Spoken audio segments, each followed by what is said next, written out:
এবারের যুদ্ধে তাদের নজিরবিহীন সক্ষমতা দেখিয়েছে।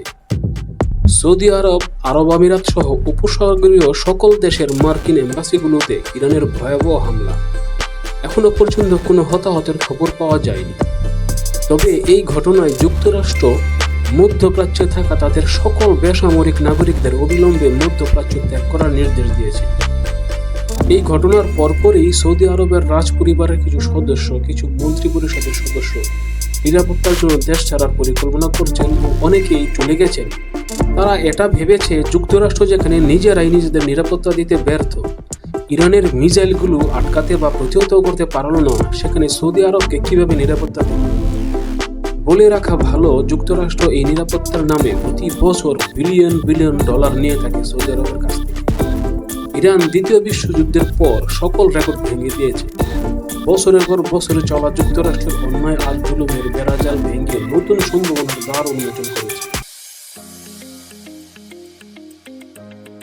ইরান শুধু মিসাইলে নিক্ষেপ করছে না, তার ভিতরেও আছে নিখুঁত পরিকল্পনা।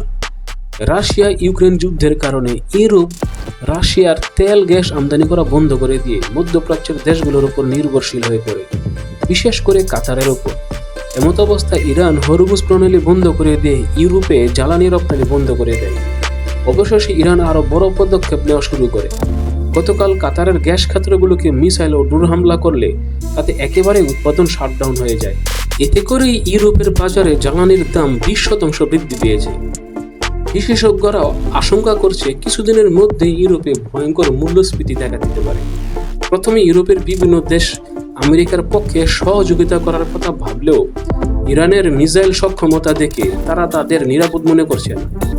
তাই একে একে সবাই ইরানের পক্ষে সুর নরম করে কথা বলছে এবং যুক্তরাষ্ট্র ইসরায়েলের এই হামলাকে আন্তর্জাতিক আইনের লঙ্ঘন বলে বিবৃতি দিচ্ছে।